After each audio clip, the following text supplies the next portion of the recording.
Hello, if you want to change language of Redmi Watch 5 Active, take a look. In my case, I've got currently the English one.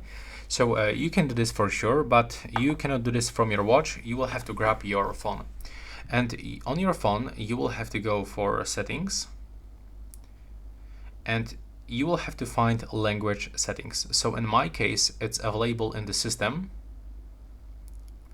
Open languages application and go for system languages.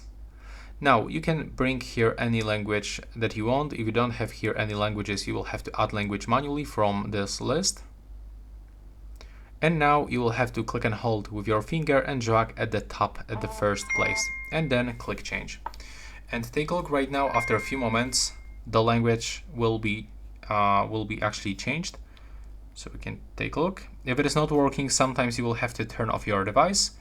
We can try to actually do this with, for example, Spanish. And as you can see right now, the language has changed. So that will be all.